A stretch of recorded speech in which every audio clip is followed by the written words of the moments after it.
fire.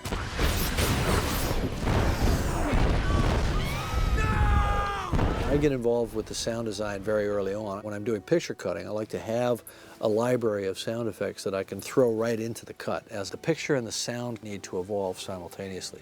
So we brought Chris Boyes, sound designer, on very early, 2 years ahead of time. We developed this huge library of sounds, all different sounds, from wing flaps and banshee screeches, and then I just slapped them against picture.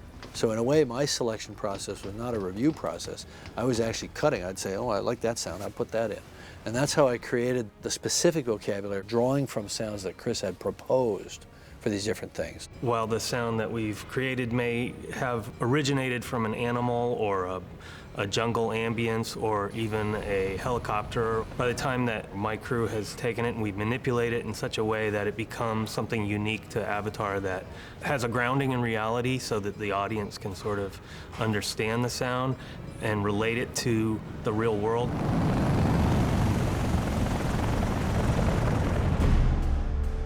The interesting thing about Pandora is that it's got to be a hyperactive, bioluminescent jungle. So you're given license to get really wild with the sounds of the bugs flying by, with the sound of distant creatures off in the jungle somewhere.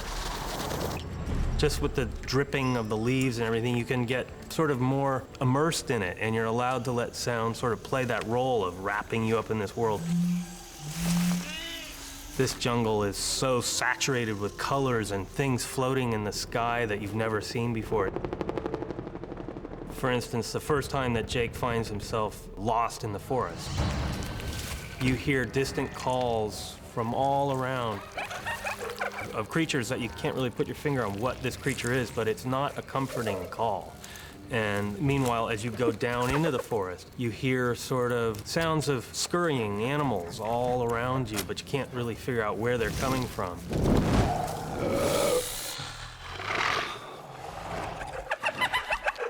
And at the same time, the entire forest itself is alive, almost as if the leaves and the trees are sort of moving and swaying and breathing in the immediate surroundings.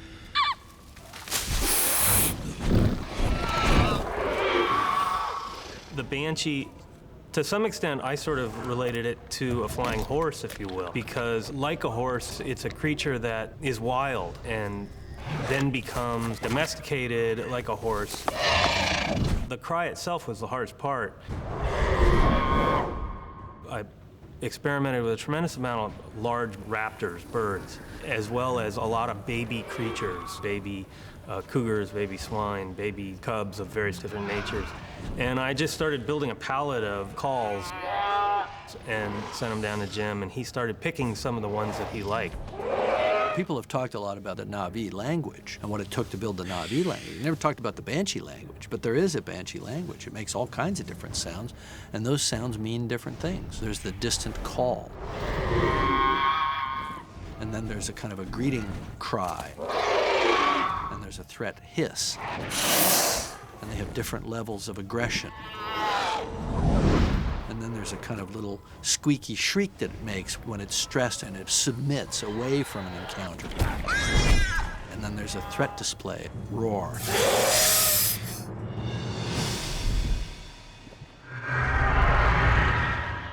If you think of the Banshee as being this bird the size of a Cessna, the Leonopteryx is a sort of 747. And it's massive vocal that not only can it cry out, but when it cries out, the entire universe hears it.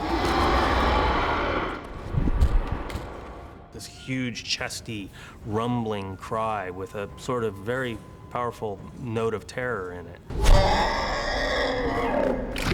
The wing flaps were another really fun thing that I think worked out really well in that, you know, they've got to cut the air with a very crisp, clean sound, but at the same time they have to be pushing enough air that you really feel this thing has the power to do these incredible maneuvers. Go, go!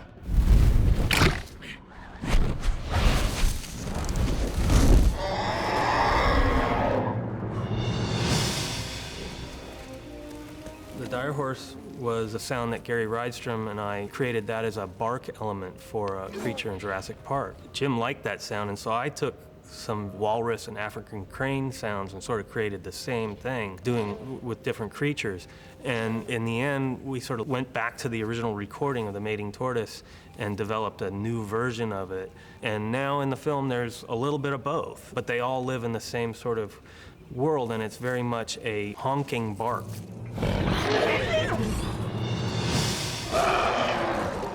The Thanator is a medley of a lot of different animals. For instance, the footsteps were developed by taking large cat prancing around his cage.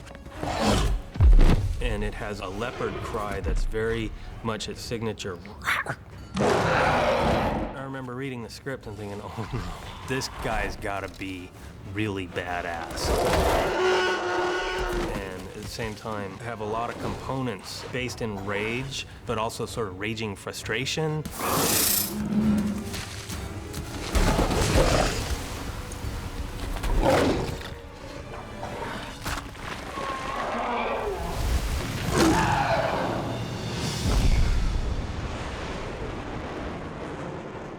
The Valkyrie is very much a component of a rocket and a jet. And there's a really fun scene in the very beginning of the film when they descend down to Pandora. And it's a sweeping, epic moment.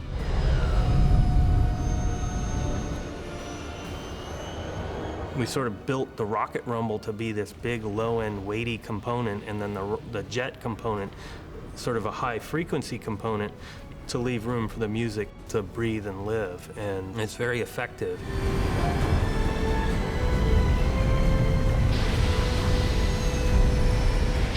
One of the craziest aircraft in the film is the Dragon, which Courage flies. Jim described initially as having a very strong turbine component and then the rotor chop.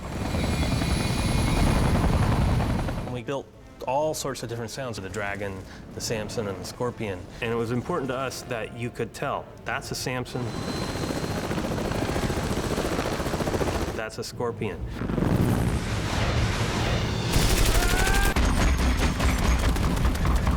We've been recording guns for years now, and we recorded a lot of new ones for this film. And Jim is very adamant that they sound appropriate to what they're firing. And so the amp suit has to sound like the most massive cannon you ever heard. Then when you go back to, say Courage's machine gun, you really want to have that be very live and very poppy and bright and articulate, so that's very much like a machine gun that we would hear here on Earth. The toughest challenge has been the final mix, because we have literally hundreds and hundreds of layers of sound, and it's finding what maybe 5 or 6 layers Jim really wants to hear, and getting all those components with this incredible score and with the dialogue and putting that all together and still keeping the path that Jim sort of built in his temp mix has been a challenge. But I have to say at the same time, I have the greatest crew on the planet so that we can achieve what Jim wants. All right, let's turn up the heat.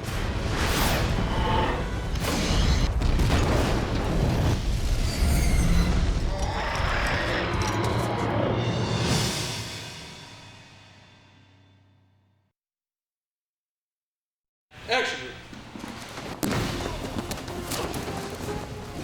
Sweet.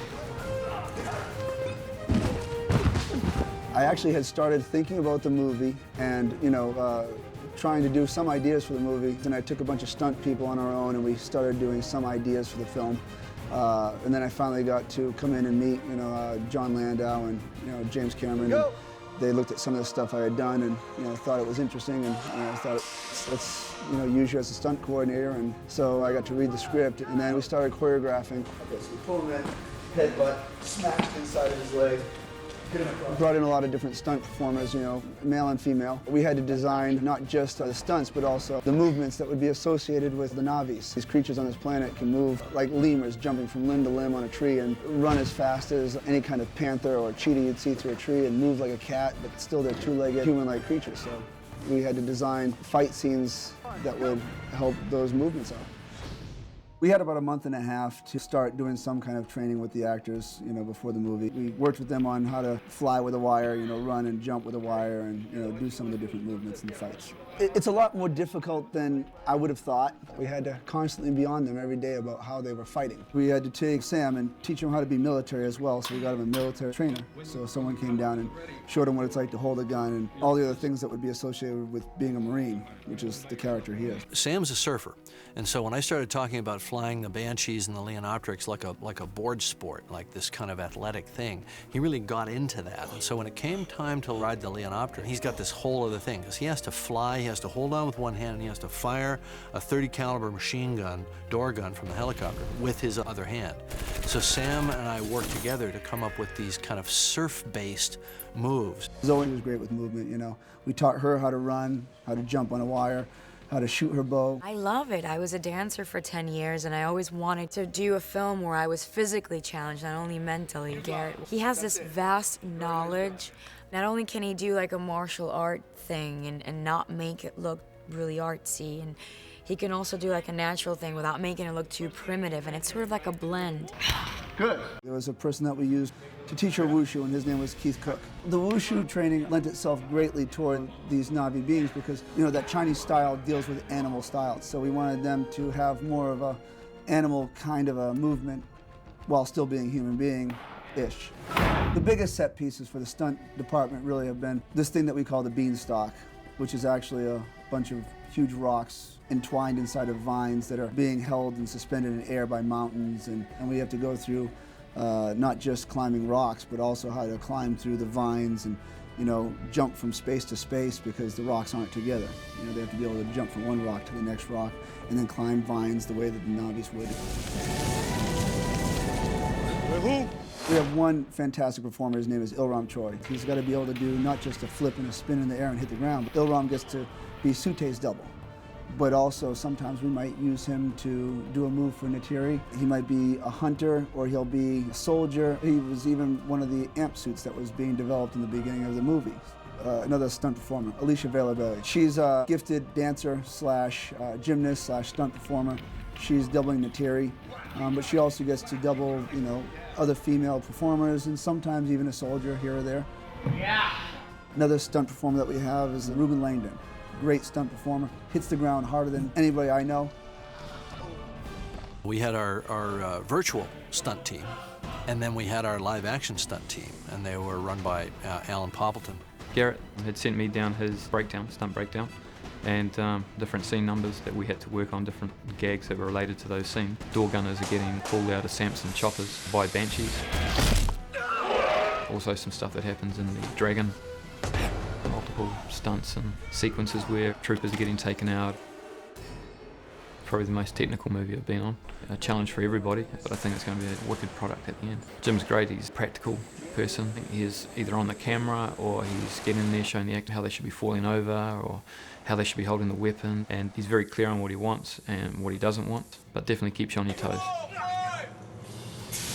I have the best time as far as helping the stunt performers or the actors, as far as flying the Banshees or flying the Leonopterics. All those things are great because they don't exist, really, except for in Jim's mind. So, Jim has told us exactly what it is and how they'd ride it. I mean, he has a very detailed explanation about everything. He's thought it down to the little bones in their anatomy. He knows every little inch of creature or piece of planet that we're going through. All you gotta do is ask him and he'll tell you. So then when we get to go over there with the stunt performers or the actors and the actresses, you just use your imagination. It's awesome.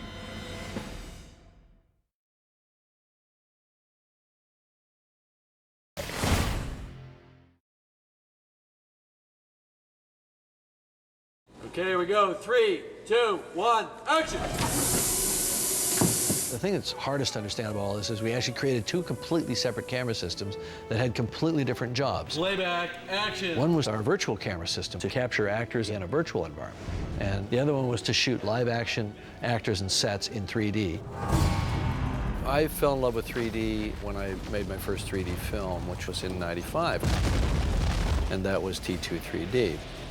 The logistics and the technology required were enormous. The cameras were the size of refrigerators. For Avatar, they developed the most lightweight 3D system possible, so it's a very sophisticated technology. Fusion camera was an outgrowth of all the 3D camera development that Vince Pace and I had done for several years previously. It was designed to be a state-of-the-art professional cinema camera for 3D production. So it needed to be faster, more responsive, more accurate, quieter to handle some of the issues that we knew we would find in a high-budget feature. When we first looked at the camera system, we called it the reality camera system, or the RCS, because we were trying to mimic the human eyesight experience, so reality, if you will. Then Jim came with the name Fusion, which really is fusing creativity and technology. It's fusing the two images to form one, and that's really what we're doing. The design of the camera has been researched for a long period of time. What they've done is essentially assembled two cameras with a beam splitter that are able to simultaneously photograph two images at the same time. And you have a series of servos that basically you can align the two images or disalign them according to how much 3D you're looking for in a shot. I've never done a film in 3D, so the experimentation was really enticing for me. The fundamental principle is you shoot stereo like the human eye sees the world. Once you get that, there's actually very little that you have to think about to make it work. Your eye starts to accept it, and you get this really immersive experience, which is what we really wanted Avatar to be. 3D is two camera systems that are trying to capture images very much like your own eyes are. And then we record those two separate streams of information to deliver them to the theater. When we get to the theater, we have to make sure that your right eye is only getting the right eye information and your left eye is getting the left eye information. This is one of our Fusion camera systems. It was designed around one of the latest Sony systems. In this model here, you have two camera systems that are at a right angle to each other. So what you see in the front end is a mirror. We refer to it as a beam splitter mirror. And so one camera is shooting through the mirror and one camera is being reflected at a 90 degrees to the action, if you will. We call it a 50-50 split. 50% of the image goes to the camera, 50% of the image gets reflected away. And so in the end, you have two camera systems that are picking up the same image. And if you were to look at our images without the glasses on, your eyes would just be looking at a blurry image up on the screen. The minute you put on the glasses, we've redirected the two signals back to where they should be, just like they were captured. The right eye information from the right eye camera is going where it should be, to the brain, and the left eye is doing the same thing. And I must say, throughout the whole course of it, the interesting thing for me with Jim's relationship, he's taking camera systems that we just built. They're the most sophisticated camera systems ever put on a movie. And he always stayed grounded in the story. He didn't say, hey, look, we're gonna do this 3D film. He said, I'm gonna make Avatar.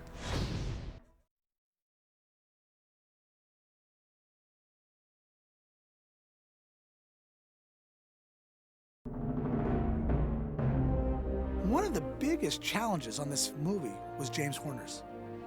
How do you create music for a world that doesn't exist?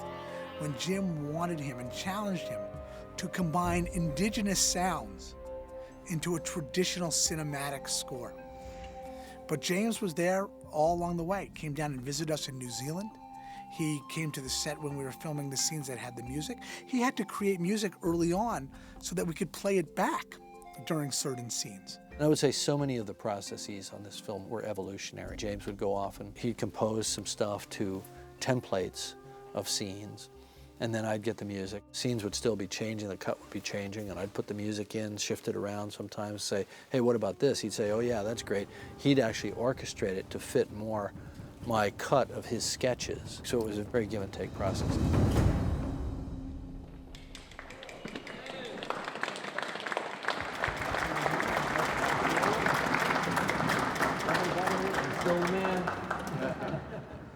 Everybody. See Armin. How you doing, man? You're still sitting in the same damn chair you were last time I saw you. 20 years ago. This is Jim Cameron, everybody.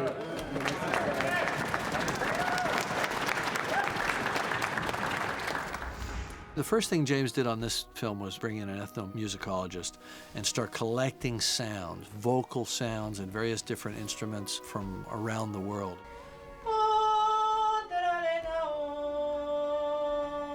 Then he brought that all in to me to audition and say, well, what sounds like it might be Na'vi? And I said, you have to find ways to be alien, but be familiar. Because when you're playing an emotion, whether it's a triumphal chord in a battle, Oops. Or whether it's a sense of defeat or a sense of loss, whatever it is, that has to be recognizable.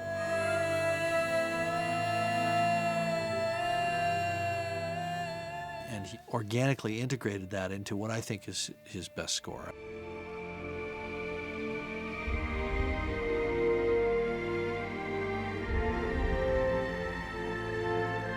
What I did was I sampled a lot of interesting instruments, and then I worked with them electronically to get an effect that was different than the instrument could make, but that had a kind of a weird spectral quality that made it sound like you really haven't heard it before, but it doesn't sound quite human either. 3, 4, kappa, kose, mawe, ta, 2, 3, ka, tane. And they were two women that just are professional singers, and they just pinched off their voice to sound like sort of half African, half Navi, children, adult. Tane, tane. A couple of days went by where we didn't really keep anything that was sung. It was just getting the right sound. We can get one, good one. No, we trust your ears. Yeah. Paul Frommer was the guy who invented the language, and I asked him to write me syllables and consonants that I could use when my people were singing. I was true to the Navi language.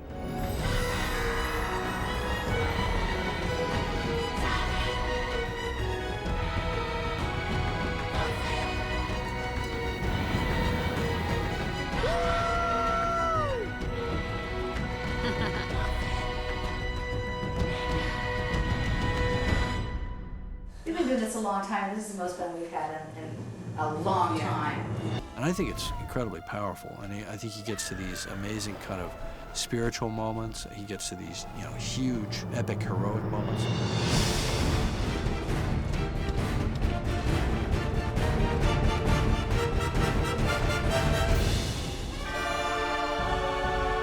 Which, by the way, there are a number of composers that can do that epic, heroic thing. But to integrate that all organically and always tell the audience exactly what they should be feeling without trying to force them to feel it. It should always accentuate beyond what you're already predisposed to feel.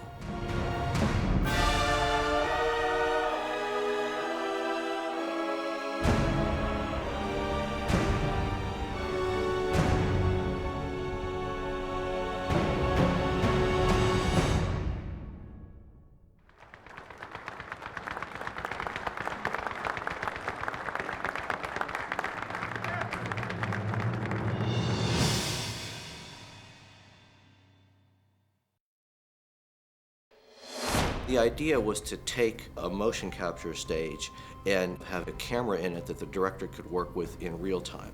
Run, run! This whole system has been Playback, action, boom! The virtual camera doesn't have a lens in the traditional sense. It's all created virtually in the computer. We tried to find a balanced design where we could put a monitor in an objective position for the cameraman to deal with, but still have the tactile experience of a camera. So if you think of what you're viewing as kind of like a really fancy video game engine that we're able to implement and show what's going on out here on the stage floor in real time through this screen. This top piece here emulates sort of the position of where the camera lens is. We're using our motion capture system to track this position as though it were a camera view into that world. With this technology, it's all real time, so Jim can frame his virtual camera up and see his character there on the fly and say, okay, not only is my character here, I know exactly how to compose that angle, but I can move around it and I can see how the other characters interact and react to one another within that environment. So it gives him instant feedback. Bring the camera around and let's look at her. It's taking it from a point where you had to wait months to see something, where he's getting it in real time. Action!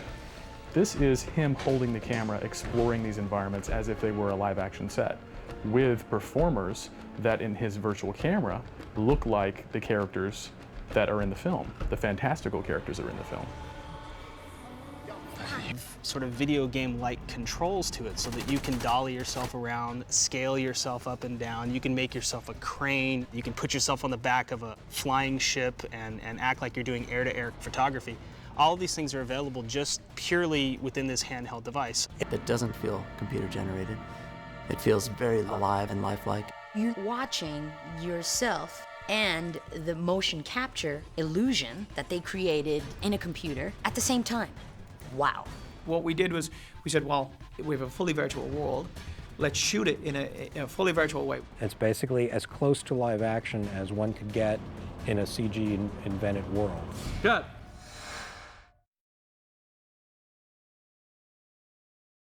Lay back and action. The interesting thing about Simulcam is that it integrated our Fusion camera system, which was for shooting 3D, with our virtual camera system. What the Simulcam did was it put the two together. It overlaid a virtual capture environment on a live action set. It allows us to treat that Fusion 3D camera as if it's a virtual camera. We would actually track these 3D cameras in space. And we can feed into it the images of computer-generated environments and computer-generated characters at the same time. The Simulcam essentially really is kind of a live green screen element. When you're normally filming against a green screen, you don't have the background in any of your monitors of what will finally be rendered on that green screen. But what the Simulcam allows you to do is to sort of interact with that environment that is going to be digitally built eventually. And so you can sort of sync those two things together on your monitor so you can interact between the two environments. So much green around that you can lose sight of what we're doing. And you forget that you're actually making a movie where there's bigger than life amp suits and space shuttles. And to actually see that back on a monitor just gives me a little taste of what's around. So you're not just playing to green, and it just feeds your imagination more. It allows you to live in the world and not just always up here. Wherever you'd point the lens, you'd see set extensions. Wherever there would be green, you'd see Pandora.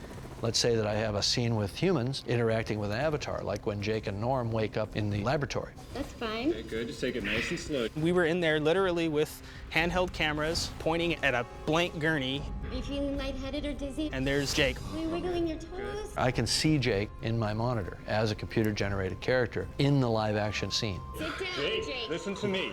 It completely changes how you film these CG plates. Part of filmmaking is the composition. If you're just composing to nothing, you don't know where you're landing. Here, you can see it. Eyes up, check that overhead. The cool part is we can show the actors exactly what it's going to look like. They can truly interact. You need to sit down. I need you to sit down. Jake, it's okay. Buddy, listen to me. Just to the actor. Jake, watch it down. Jake.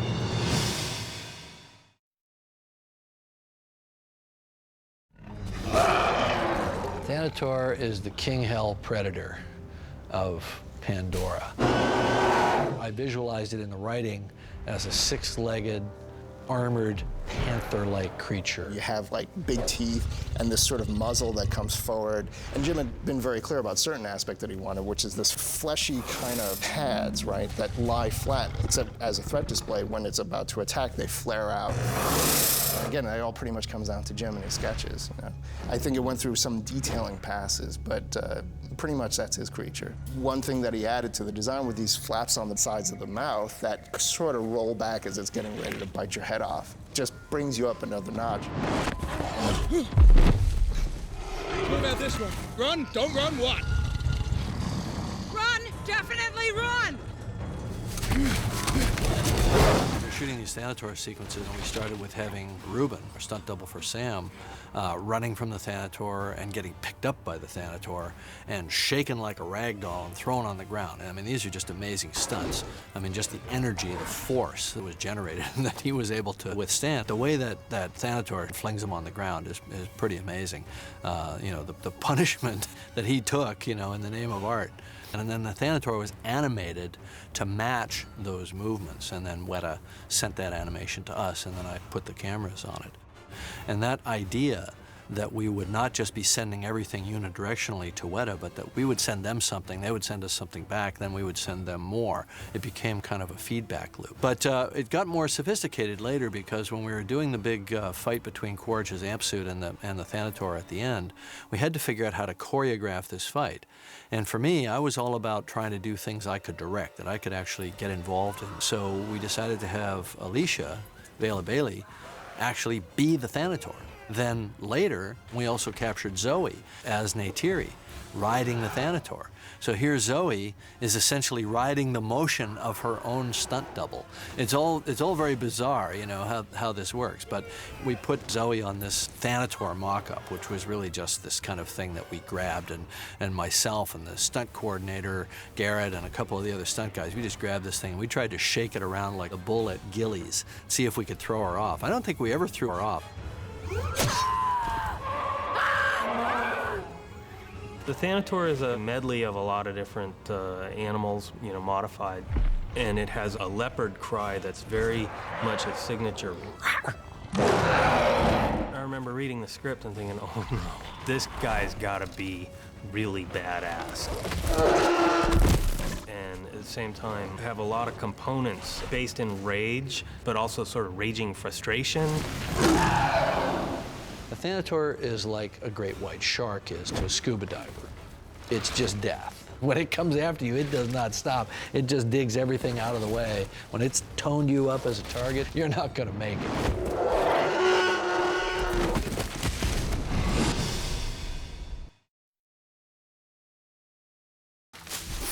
Neville did a lot of the original drawings and came up with some of the gestural flow lines of the skull and the wing shapes and so on. What I was trying to do is, say, a great white shark, when you look at the tail of a great white shark, the lines on that are so, you know, designed, and you can get away with some really interesting form language on these creatures by actually intentionally thinking about the flow of a particular bone line.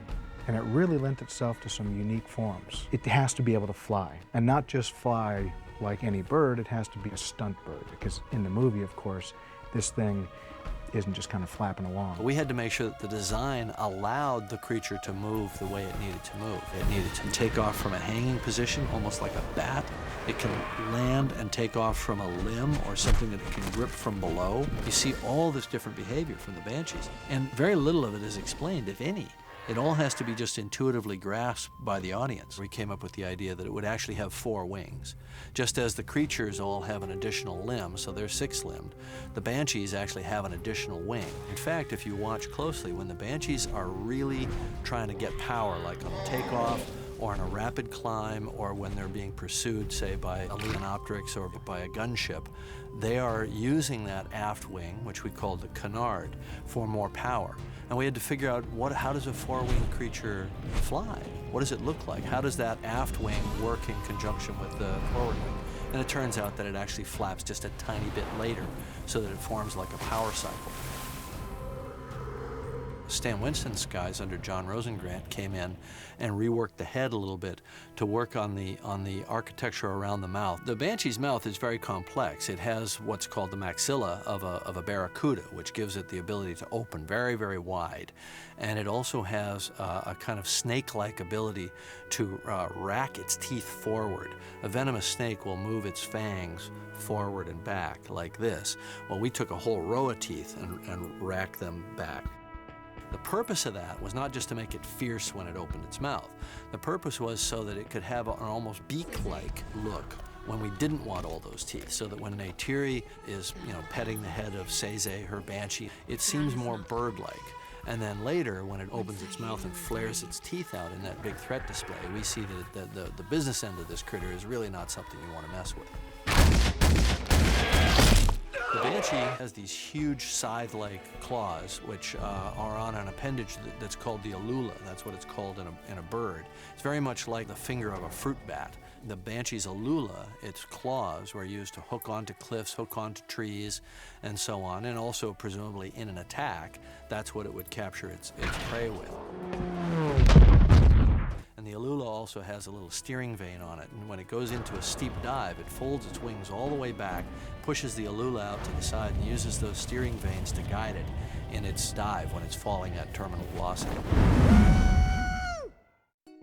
A lot of people were contributing to that design. Daphne Yap and Yuri Bartoli did the amazing patterns on the wings, the color maps and the textures and so on of the wings and the body that make the creature so vibrant and so spectacular. We wanted to constantly remind people that they were seeing something they'd never seen before. But we also wanted to always give them a familiarity. And let's give it this wild color palette.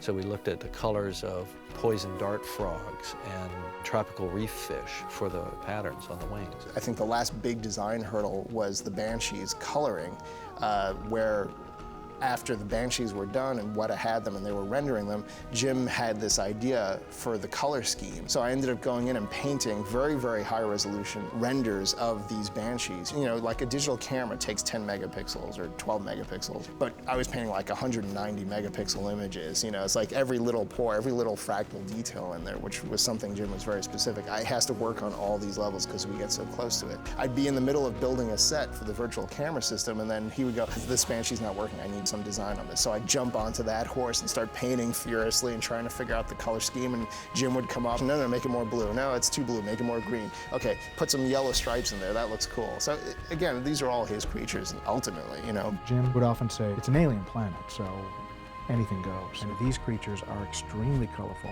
very bright. It's just one of the things that I think is going to separate the creatures from a lot of creatures done in the past. It's really interesting because people have talked a lot about the Na'vi language and what it took to build the Na'vi language. They never talked about the Banshee language, but there is a Banshee language. It makes all kinds of different sounds, and those sounds mean different things. There's the distant call, and then there's a kind of a greeting cry, and then there's a threat display, a roar, and there's a threat hiss, and they have different levels of aggression. And then there's a kind of little squeaky shriek that it makes when it's stressed and it submits away from an encounter. Cry itself was the hardest part. I experimented with a tremendous amount of large raptors, birds, as well as a lot of baby creatures, baby cougars, baby swine, baby cubs of various different natures.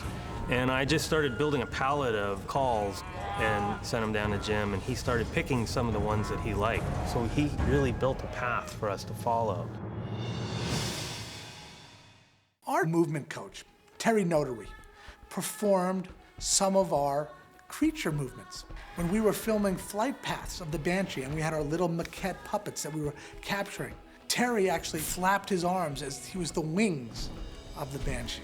As we worked our way through all these problems of virtual production, we really found that flying the Banshee was the hardest problem. We just kept coming back to it, and we never really cracked it.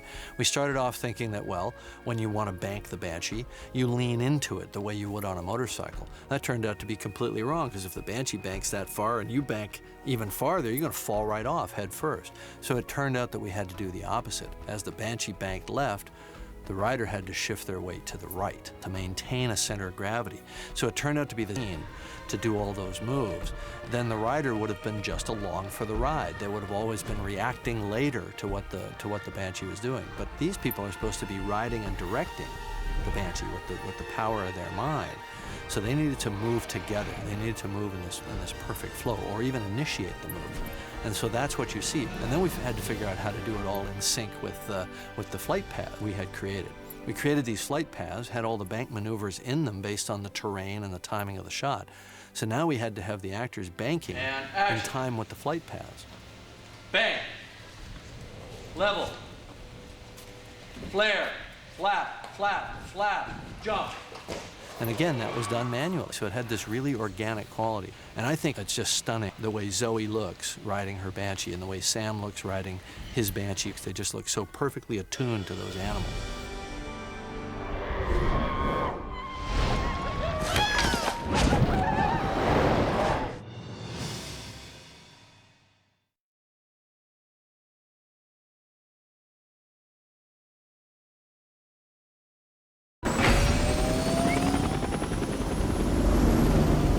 there's a perfectly good rationale for why the military technology on Pandora looks so almost 21st century. The idea was always to figure out how to make it feel familiar and yet futuristic at the same time. And that blend of familiarity and futuristic hardware is in the helicopters as well, you know. You've got the Scorpion gunship, you've got the Samson gunship, which is a heavy lifter, and then you got the big Juggernaut gunship, which is the Dragon, which is almost like a mini flying aircraft carrier. One of the vehicles that took the longest to actually get from, you know, a scribble on a notepad to something in 3D was the Samson, you know, a troop-carrying kind of helicopter-like vehicle with twin rotors.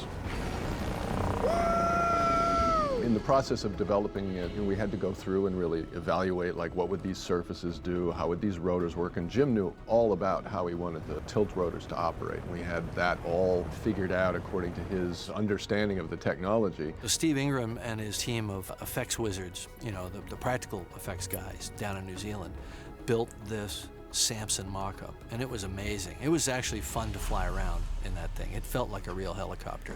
You know, I told him to be as truthful to real helicopter controls as he could be. He actually got real helicopter controls and put them in. And as a helicopter pilot, it was great to sit in that cockpit and just work the collective and the cyclic and see the pedals working properly and all that. You felt like you could fly that thing. You felt like it could just take off. Of course, it didn't have all its rotor system and all that. We added that all in CG later. But they had to work out how they were going to fly this thing, how they were going to land it with a crane, how they were going to do it safely, how they were going to put 10 people in it and fly it safely and land it safely. And we got it all to a point where this kind of suite package existed, which was a plan, a 3D model, and the sets, and the seats, and the canopies, and the cockpits, and we handed that over to a consultant who was a future aviations expert. And he just said, I think you should take them out and fly them. Well, it looks like it worked to me, so we felt pretty good that we'd gotten in that sweet spot where it had that believability factor pretty high. One of our small attack vehicles. It's called the Scorpion. You know, Jim came up with that name, of course, which is an angry, fighting little insect. And in the course of this film, this thing is a deadly force to reckon with. You know, it represents the tip of the spear, so to speak, of the humans getting in there and messing with the local population. And so you want to build that into your design. You want this thing to look aggressive and arrogant and powerful.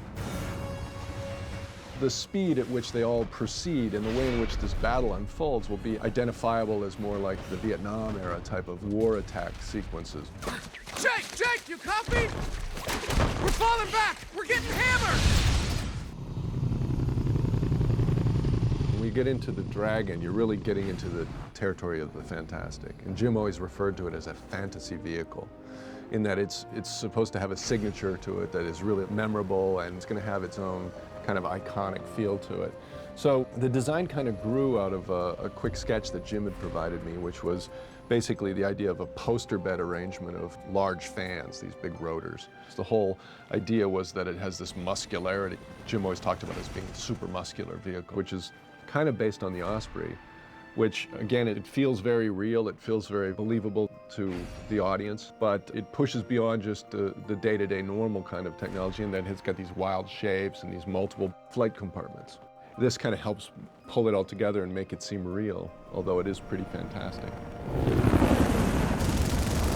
The Dragon, we sort of decided that that was too big to actually move in any way. It didn't fly around on cables, but it had to look very real. So they did a tremendous amount of research looking at the details of the interiors of the V-22 Osprey and various other aircraft.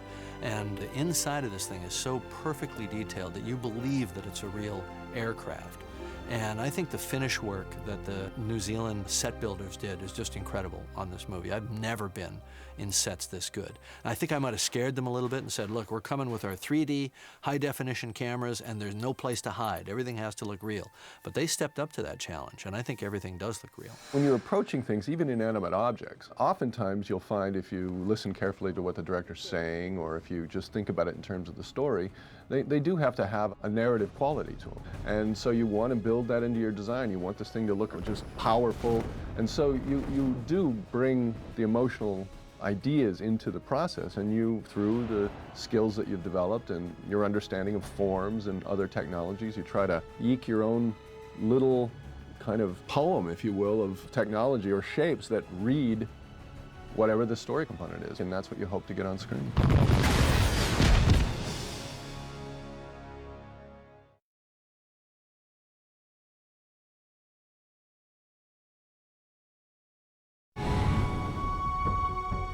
I was one of the very first people hired on Avatar, and I was primarily tasked with creating sculptural maquettes of the bodies of the main Na'vi to create the physicality, the actual bodies and anatomies and proportions of each character. I think we got inspired by Jordu that sculpting was still a very valid way for us to imagine these creatures and characters. And of course, the Stan Winston guys had always used clay sculpts, and they did every single character. Jake's avatar and Neytiri and all of the other Na'vi characters and so on were all created in clay before they went into 3D CG characters. It's drawings first, then clay maquettes, just simple clay sculptures, and they can be really, really rough. It's again, you're trying to capture the broad strokes, the volumes first, and then from there you can start to do your surface detailing, figuring out what the wrinkles are, is it got a soft skin or kind of a hard hide, and all of those are part of the packaging process. One of the things I think Jim was very, very specific about is that he did not want it to look like something that had been done before, which of course for a designer is thrilling and also kind of daunting, because you can't help but want to emulate to some extent things that have worked in the past. Very early on, one of the earliest drawings that was done for the film was one that Jim did of Neytiri. It still is my favorite piece of artwork that was done in the show. I thought it captured something that was just right. It was just her features sort of floating on a kind of grayish-brown background. I really, really got a good idea of what he was after and the kind of feel that he wanted. But one of the most important things about the maquette is not that you're just showing the design. What the maquette allows us to do, it gives it the human touch, and it also imbues the character with a sense of character that cannot be stressed enough. You get a sense of attitude. The amount of character that you can get in clay, as far as I see right now, is still superior to what you can get in just a digital rotatable model. The clay is just so intuitive. You can grab it, you can turn it, you can look at it, you can light it, you can make little changes right there in the moment. After our first pass at this, Jim started to see positive things that he liked. It was starting to look like a race of people. Then as we got the actors, it kind of fell into place that we would incorporate the actor into the design. The other purpose that a maquette has is a scannable reference. Let's say this character named Neytiri, she was taken to a company called Gentle Giant that does 3D scanning, and they, with a laser, scanned every aspect of this sculpture. That is then transferred into a digital model, which can then be cleaned up and used for the actual film. Basically, I was trying to capture her fierceness, I was trying to capture her definite sense of physicality, and the movement of her as she steps off of a rock here with her spear. And this is a very accurate rendition of the length of her queue here. This show was very challenging. It was a great deal of fun, though, for me. I think the most exciting part was being pushed by someone who wants the best out of you and who's determined to get it because he knows you can do it.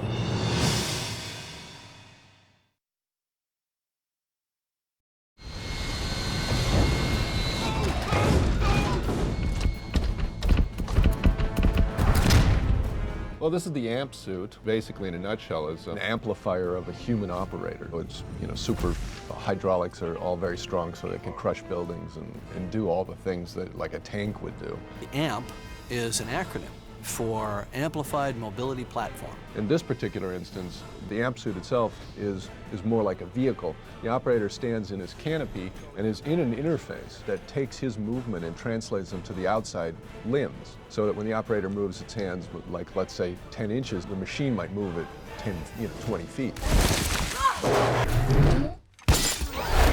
This notion of a human operator inside of a big war machine that actually functions like a human is something that Jim had from the very first moment that we talked. I'm an unrequited engineer. I worked with Ty very closely to make sure that the amp suit's shoulder motion would work and was thought out in terms of the various articulations, and range of motion was all thought through, and where the power supplies would go, where the servos would go, and all that. Of all the designs that I've been involved with, this was the most complex and definitely the most demanding. And this is the end result of a long period of time. And you can get a sense of the scale here. This is a 1-foot cube.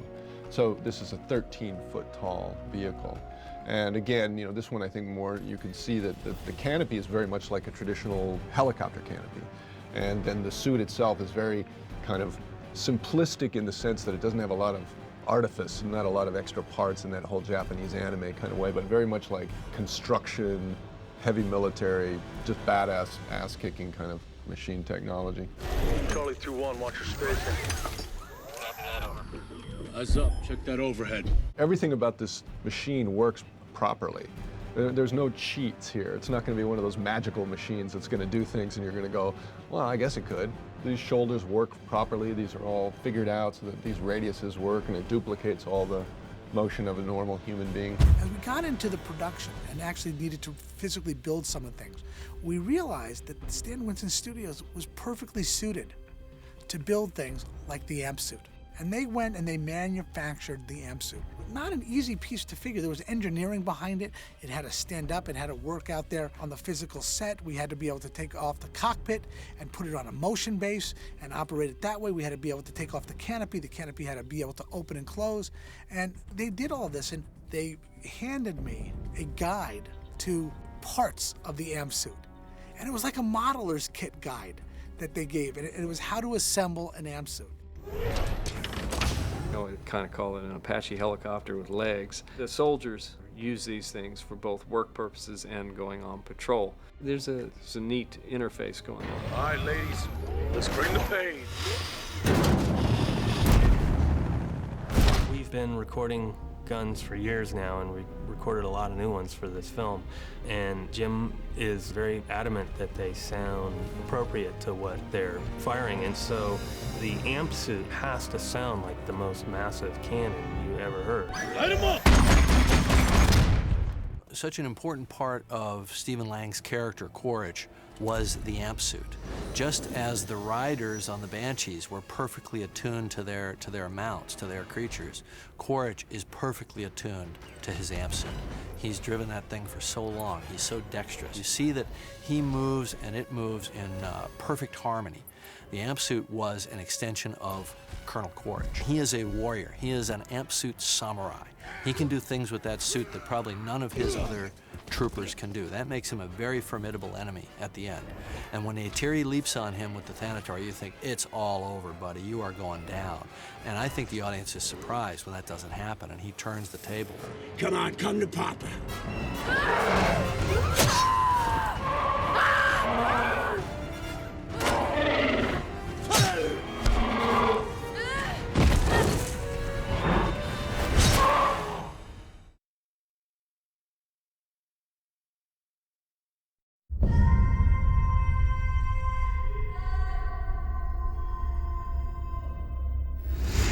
I came into the production of Avatar, I guess about halfway through live action. So it was interesting to kind of jump into the middle of this very evolved, very long process. don't really know what it is, but it's something. When Deb Scott came in, she actually fabricated every single article of clothing that every single virtual character in the movie wore, as if it was going to be photographed. And in fact, it was then photographed and scanned and so on to act as a guide for what the CG version of that would look like. Jim was very specific about what he felt the environment might have been like at that point. I think he had obviously very specific ideas about the culture of the people, and then sort of trying to spring off from there to what that meant to what the people wore. Along that way, I think it was a little bit of a learning experience for everyone to really try to figure out what the place of the costume designer might be. Your creative process doesn't change. It's exactly the same as making costumes for a live-action movie. I think Jim realized very quickly that he actually needed to have a much more kind of hands-on, very realistic approach to the costumes. So it all had to be designed on paper. It had to be imagined. It had to be drawn. It had to be physically fabricated, hand-stitched, hand-woven. Then we looked at it, we lit it, we looked at it, physically looked at it. Then we said, okay, now send it to Weta. We were trying to invent something which no one had ever seen before. So we kept making stuff and making stuff. Now, we could have just done a drawing and given that to Weta Digital, but they'd go, but how does it hang? What weight, you know? How does it move in the wind? That's sort of information that you can't expect a technician in front of a computer screen digitally creating it to have to think about. I think it was of great help to Weta to have physical pieces in hand. And I think through the process of the film, we all learned that that was the best way to get the most complete, beautiful rendering of a garment.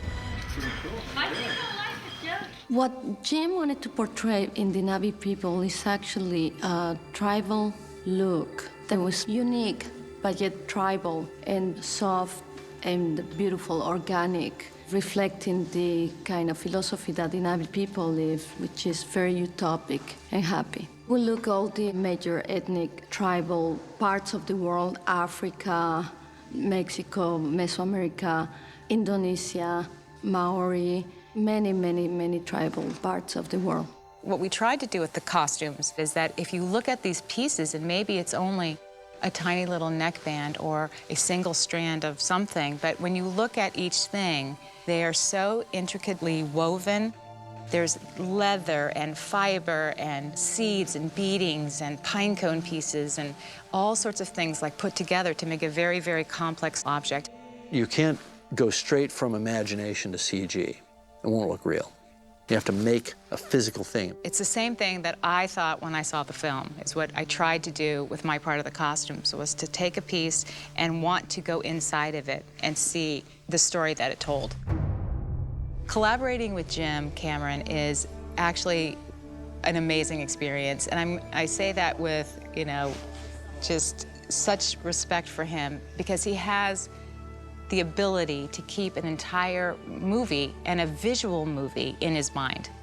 So he's got this incredible story going on, and you're just lucky to be there and get your little chapter of it. So it was gratifying to see that the work and the time that you put into something would be so real and so respected. It was an amazing experience for all of us, for everybody.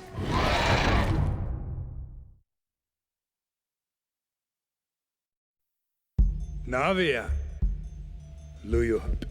Avatar is about trying to learn the other culture, trying to learn their language, trying to push through into an understanding of their worldview. And of course, the first key to that is always language, you know, because people think in their own language, and their language is a reflection of their worldview. Navi.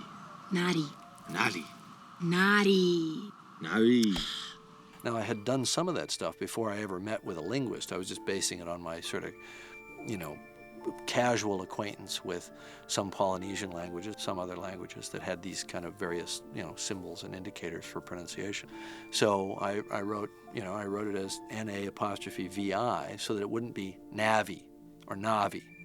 It's not V. And I think he did it because it's not something that is conventional to our English language. It was just a way of trying to indicate that there is some detail to this language. And so it's What brought me to the movie is an email that was forwarded to me where they were looking for someone to create a language for a James Cameron movie. So then when I started working with Dr. Paul Frommer, he got excited by that. He said, "What does this apostrophe mean to you?" I said, "Well, it's just the way you pronounce that word." He said, "Okay, let's work with that, and we'll incorporate that into it." And then he went miles and miles beyond those initial ideas. He wanted it to be an interesting language, and he showed me some of the words that he had come up with. And that gave me a sense of the kind of sounds he had in mind. So at that point, I went home and devised what I call sort of a sound palette. These were essentially various permutations of different sounds. He called it the sound system. And he'd constantly sending me these MP3 files where he's pronouncing these weird words. It's but it just gave him a sense of some of the possibilities that I've been thinking about for the sounds. And after that, it was a question of deciding on the structural properties of the language. He spent the first few months just figuring out what the order of verb, subject, object would be. And it actually winds up being, in Na'vi, they speak the same order as German, which is I to the store, go. Na'vi doesn't sound like German, but he created a structure. It was something that took work and something that I never would have thought of, because it had to make sense in the larger context.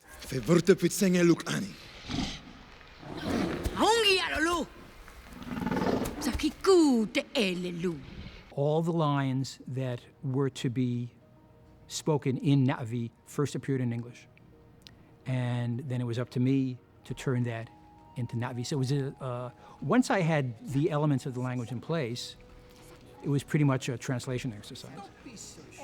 Except that I didn't have a dictionary. I was the one who created the dictionary, so of course I had to create the words as well as put them together into sentences. You should see the amount of Na'vi we made up yesterday. Oh, wonderful. In your absence. That makes Paragraphs. It was like Shakespeare. These guys were just going off. Okay. He wanted it to be something that didn't sound like anything that we've ever heard before, but also that sounded like something that was doable in the sense that the actors could master it and make it their own so that they could actually act in it. We had a phenomenal woman named Carla Meyer working with us as our dialect coach. I guess typically the job of a dialect coach is to work with the actors when they're speaking English, but here she had to do two things. She had to work with the actors in English and also in Na'vi. What we've done is we've really worked on it as a company of actors, and what we've been doing in the last couple of weeks is having them speak their way of speaking Na'vi to each other so that there's a bleed, so that Zoe picks up a little bit of Laz's sound and Laz can pick up a little bit of Cece's sound, so that we're artificially creating that melting pot. John's suggestion, which was very smart, was to have Zoe and Laz come up and just do a little bit of the dialogue so that Wes could hear what we've established, so that rhythmically and so on he can kind of match up, and he's doing great. Ei tu kanur piveng, ai wespe es soli ketu mongo guru. Featurettes mal balloon malung fitsing. The Na'vi is really cool, and when you hear the Na'vi actually speaking to each other in Na'vi, it blows your mind. Featurettes mal balloon malung fitsing.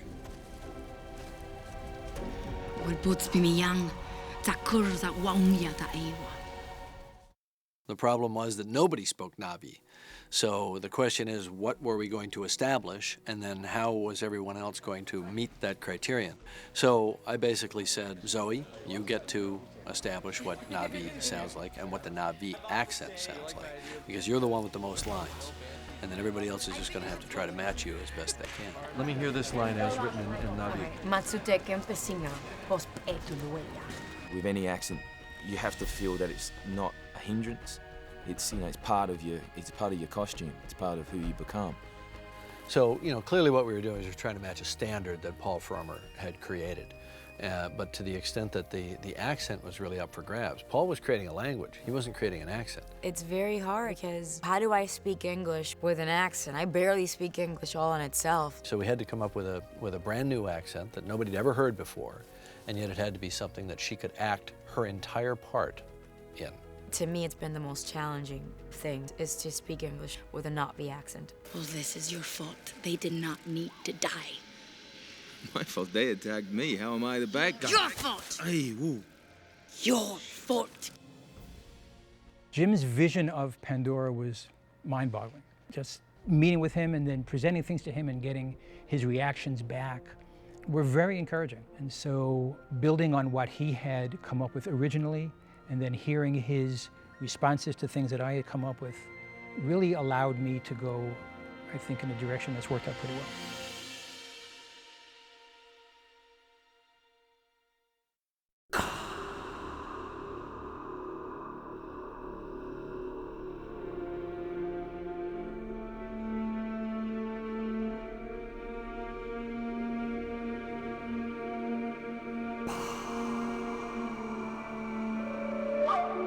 In the conversations with John Landau and Jim Cameron, it was clear that they wanted Pandora to follow the natural laws of biology and physics that we have on Earth and to really be as realistic as it could be, as though one had gone to another planet and found life that followed the same sort of first principles we would find here on Earth. On Pandora, or anywhere, the environmental factors that would have the most influence on plants would be the light, the solar radiation, which is needed for photosynthesis, the gases in the air, carbon dioxide certainly, which is needed for photosynthesis. Since plants respond to gravity, plants have means of determining which way is up and which way is down, so they can detect gravity. So on Pandora, there's a very strong magnetic field and very weak gravity, so plants were able to grow much larger. So gigantism, the large trees, the large plants. That is one big damn tree.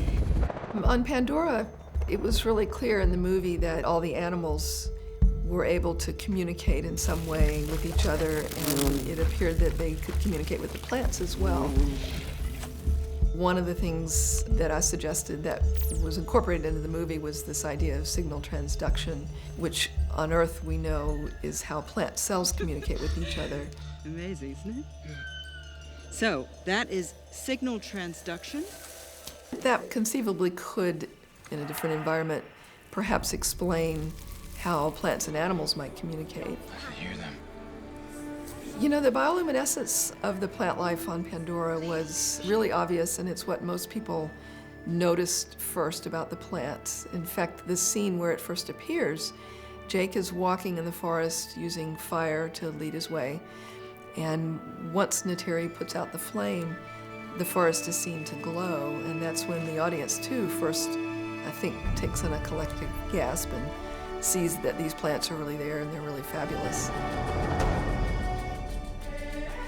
I think it was really one of the most outstanding parts of the movie, not only because it's beautiful, but because it really made people notice plants in a way they seldom do. The description of the environment includes the idea that there is fairly low light for long periods of time and no real bright light, and that could conceivably cause plants to evolve bioluminescence.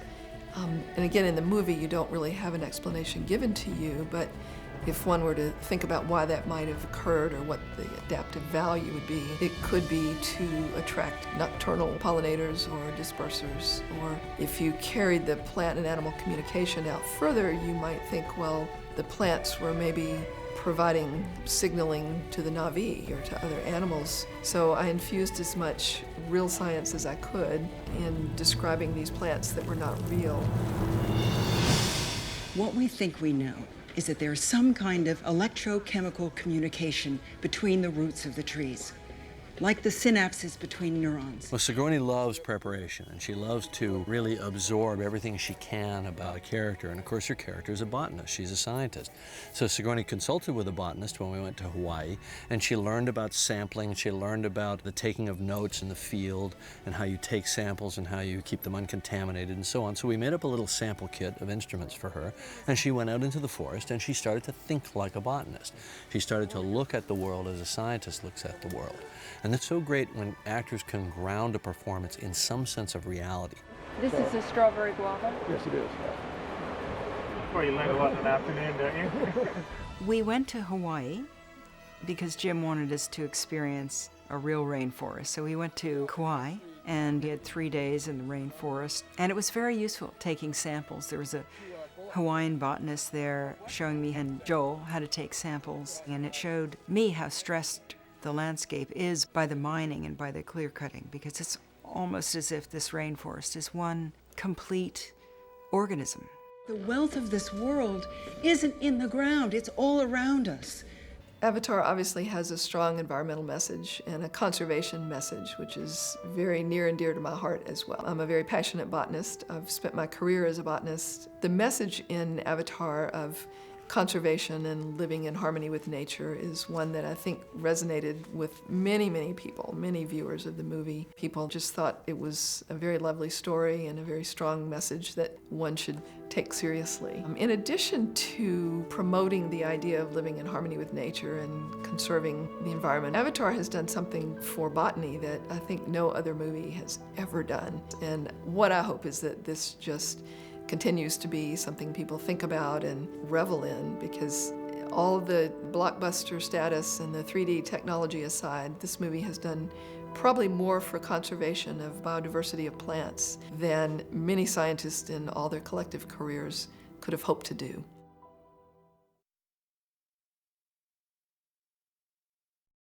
And action!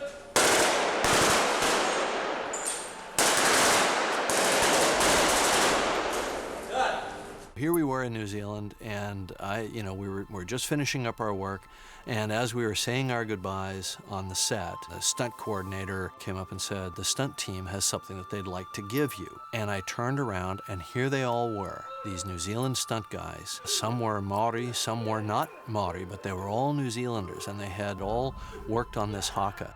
And of course, the haka is a ceremony that is used before battle, but it can also be used as a way of showing someone your respect. And they started the haka.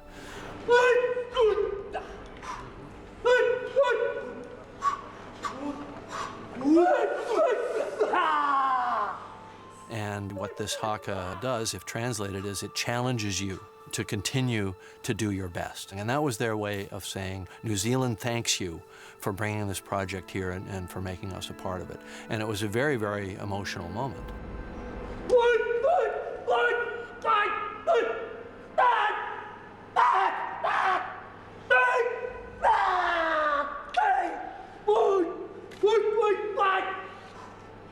And they handed me the taiaha, which is the ceremonial staff.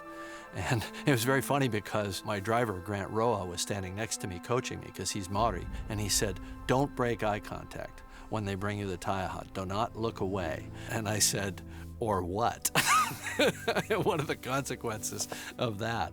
But I think that the Maori, especially, that worked with us on the film, really felt like the film was making a statement that somehow represented their past, their culture, and this meant a lot to them as Indigenous people working on this film. And I have to say, these stunt guys, I mean, they really they gave us their all.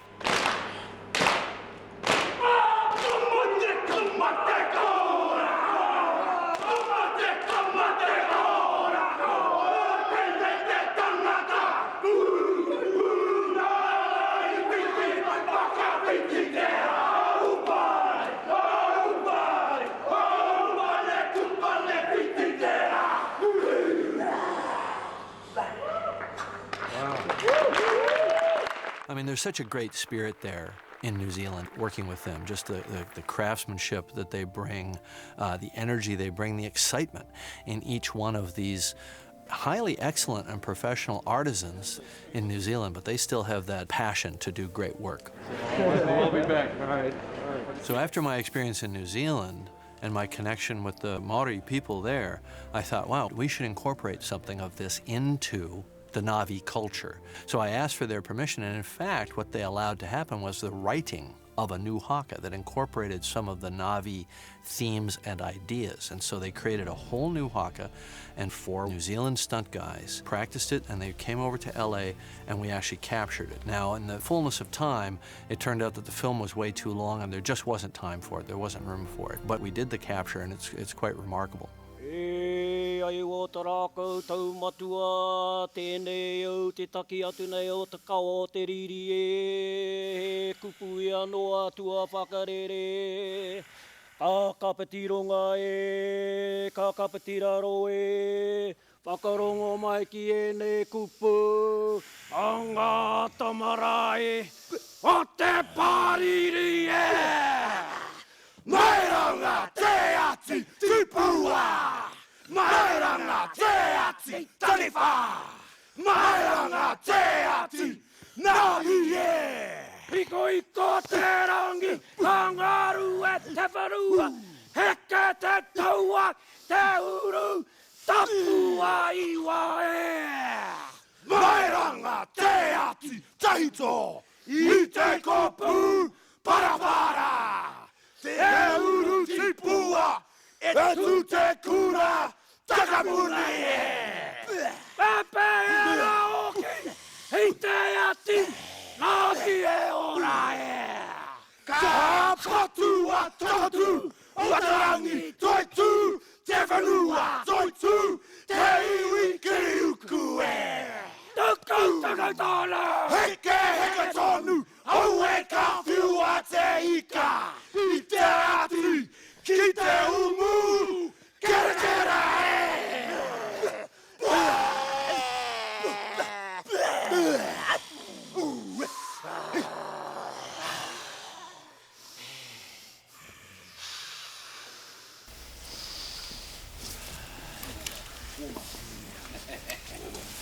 All right.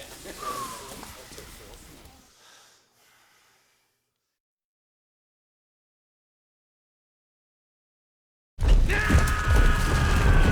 shot will be determined by the motion. Right. You want to see the foot coming down. Am I there or am I on the there? floor, right. We realized very quickly that the editing was going to kill us. It was the nature of the work, but that wasn't clear going into it. I was having to take days off in the middle of the shooting schedule to edit. So we said, wait, we can't do this. We can't have the actors standing around while we're editing. So we hired John Rafua, and then we hired Steve Rifkin a couple months later. And I had to teach them, bring them up to speed on what I had learned. One of the unique things about this process was that the film had to be edited 2 times.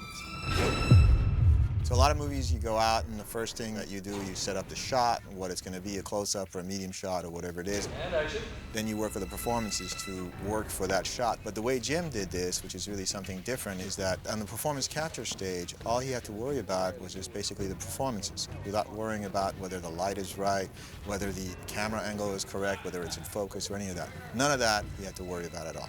Just performance, performance, performance. You wonder, well, if he didn't have any shots, then how is it that we as editors could tell what the performance was? And action! For that purpose, he had people rolling reference cameras. Each of them was assigned to a particular actor. There were some reference cameras that covered wider so that you could see their body motion. But Jim was primarily concerned with getting a good, clean reference of their face. And this was just a record of what the performance was. It wasn't the actual shot, it was just a record of it so we could tell what the actor did without having to open a huge computer file to figure it out. Sometimes when people see this reference camera, they think that's the performance capture. That is not the performance capture.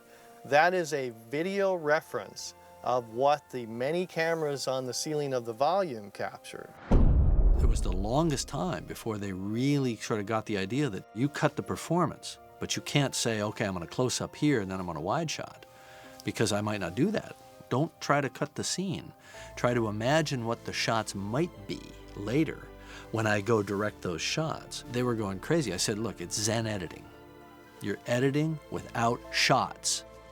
This is a place for prayers to be heard. We would go through with Jim and select certain preferred readings and then start to build what we called a load for each scene.